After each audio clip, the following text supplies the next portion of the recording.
Good morning. It is.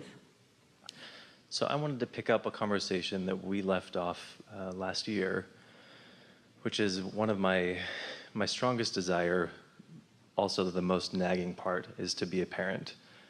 And I took your advice and I've been working with meditating and just allowing myself to relax about the topic a little bit, but I'm having a hard time with that. And I think that I'm trying to figure out what it is that I'm doing that's standing in my way of getting clarity, because the more I do think about it and the more I respond to signs and signals of how to start this course, the more confused I seem to be. Is your confusion about how to accomplish it, or is your confusion about how much you really want it? Definitely about how to accomplish it. So what and why are clear to you? Yes, very much. If you don't mind, explain the why to us. The why is because I feel that I have so much love, focused attention to give. I think there's this beautiful relationship that will be a back and forth exchange. So I have a lot of love to give, yeah. And I want to give it to someone special. Yes. Even though there are billions of people on the planet that you can flow love to. Yes. You're kind of hung up on this one that isn't here yet. Yes. Weird, right? Really weird. So in your quest to bring this unknown stranger into your life so that you can flow love toward, you can't find anybody else to sort of stand in for a little while? There's actually because a lot that of would solve the problem. Yeah. If you've got bottled up love to flow, in other words, you have a lack consciousness going on here. It's like, I need something specific that I don't know how, where, when, and who. I think I know what and why, but I don't know how, when, where, and who. So because I've got this specifics that I haven't had an opportunity yet to allow the universe to yield it to me in a way that I'm absolutely certain, then I'm using this future experience that I want to call future as my reason to feel lack, because that's what's going on. You're feeling absence of something wanted. You're just making it up. You're making it up just like Esther was making up, what if I can't go and there's 1,000 people up there just wondering what to do next? Well, that's just an irresponsible and ridiculous thought. And so is this one, really. Do you believe that it will be? Yes. So you know it's going to be, so it's an impatience because it's taking too long? Think about that. Wait, don't go off on a tangent. Okay. That's a very important question. If you know it's going to be, and we take you at your vibrational word that you do, then what is the impatience about? It's about timing. But what is the impatience about? Aren't there so many things that are going to become that haven't become yet? What the impatience is about is a human trait that we're trying to get you to all get over.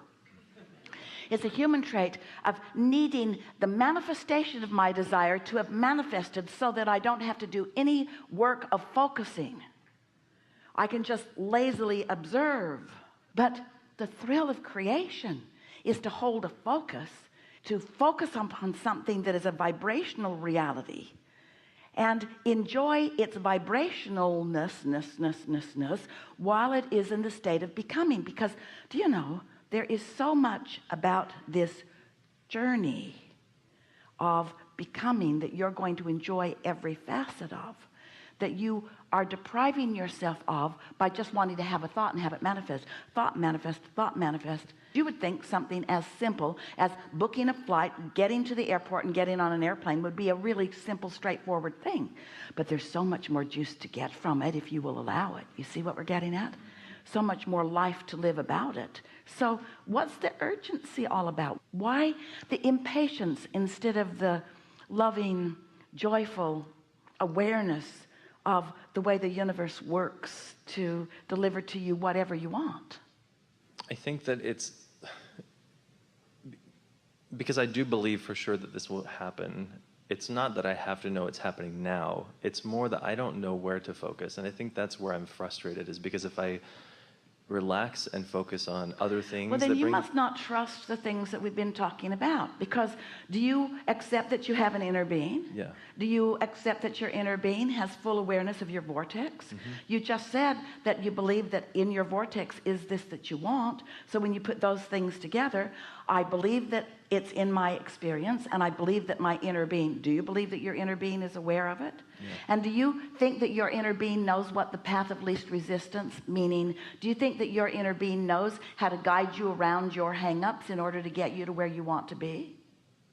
Yeah. Do you think that you are concerned about what other people think about it?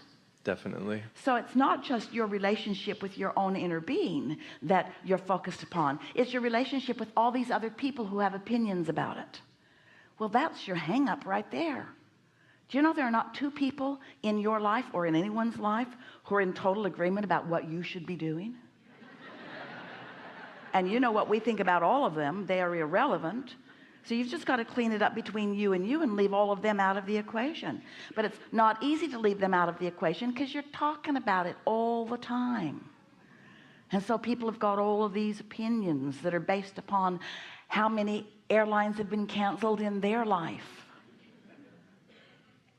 Esther got all wadded up in something that had nothing to do with her moment in time.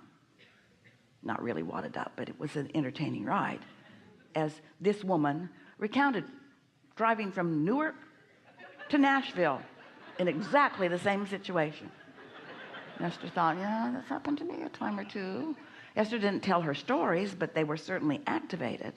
So you have something that you know you want. You believe that your inner being is aware of it. You know that your inner being knows how to get you in terms of manifestation from where you are to where you want to be. And so your impatience is about what? Is it taking too long? Here's what we really want you to hear. And this is what your last answer really indicates. If you know that when you ask it is given, and it is, and that source is all over it, and source is, and that your work is to then just line up with what you want and follow the impulse. And then you say, but I'm not getting any impulses, and that's what's confusing me. I don't know what to do. And we say, if you don't know what to do, then you're trying to do the to-do too soon. If you don't know what to do, then just sit tight, because your desire is not going away. In fact, your desire is growing momentum. Your inner being is not ceasing to look at it. In fact, your inner being looks at it more and more as time goes by. And so the only thing that is required of you is that you stay out of the weeds. And by that we mean, don't try to push the noodle. Don't try to think the thoughts. Don't try to make a plan. What you want to do is to allow the plan of least resistance, the plan about the path of least resistance, the plan about knowing where all your resistant bugaboos are, which is talking to other people, but the plan about that, just wait till something is really, really, really, really clear to you. Esther, as she was getting off the airplane, did something really wise.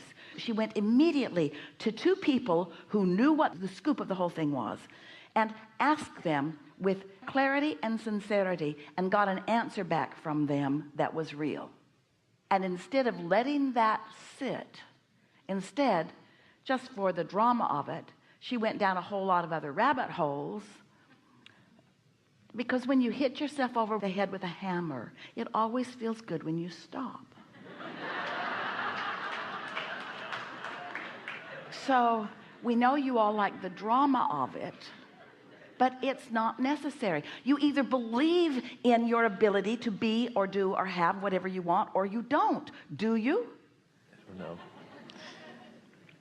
I want to clarify one thing. So when I do have an impulse, which there are some things that have been happening that are really clear, is it that I just line up with the feeling that guides me toward and relax there, not with the big idea? Is that sort of the place of comfort? That's a really good question, and here's a really good answer. What other choice do you have? Drive myself crazy. Can you be other than in the moment? Can you be other than where you are? And can you do other than in this moment, follow the impulse of where you are? Could Esther transport herself to San Francisco instantly? I'm tired of messing around with this. I'm there.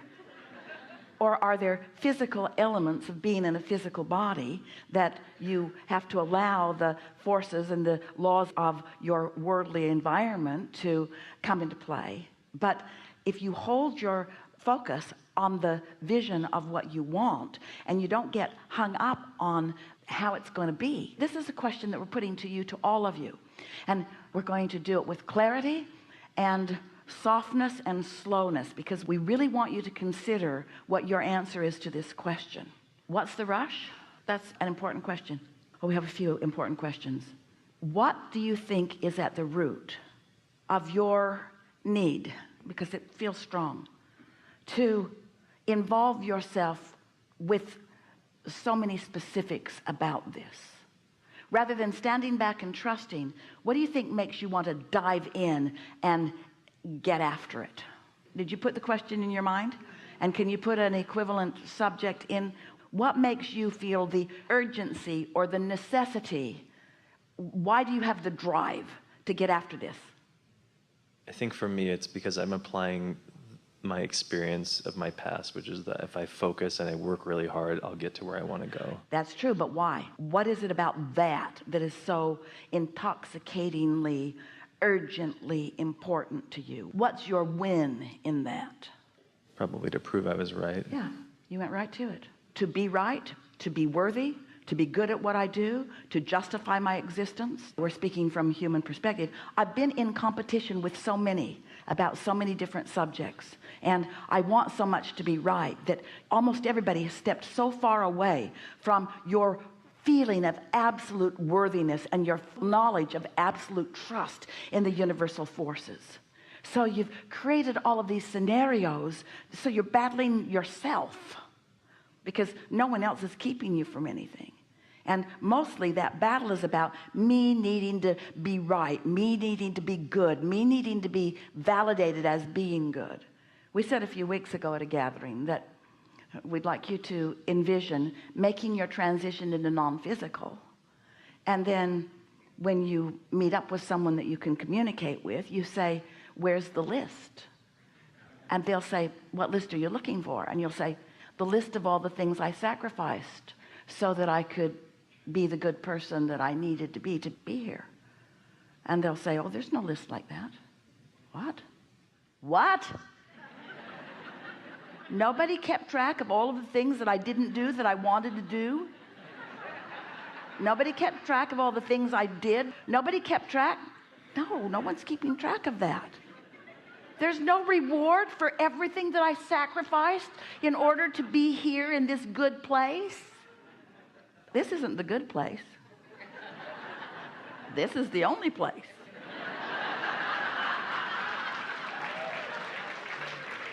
When do I get my reward? You got it in the moment of your experience in physical life. You either allowed yourself to flow the fullness of who you are, or you pinched it off for some bogus reason. And so you felt it in the moment, your openness or your closedness, your allowing or your not allowing, your love or your hate, your trust in yourself or not, your belief in your goodness or you're not, your belief in others or not. You see, kind of getting this a little bit?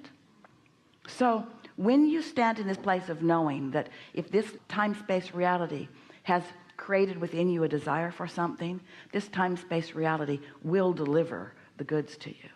So when you stand in that knowing and then you couple it with your belief in your righteousness or worthiness to receive it without validating it in any way through action or behavior. It was so fun for Esther to watch that lady, that really smart, really intuitive, really attentive, really deliberate woman. And as Esther watched her and she thought, you're so much like me, I don't even want to talk to you. And then Esther thought, and you are making unnecessary trouble for all of us. For yourself, you are belching into the atmosphere resistance that is not necessary. Yeah. There we go.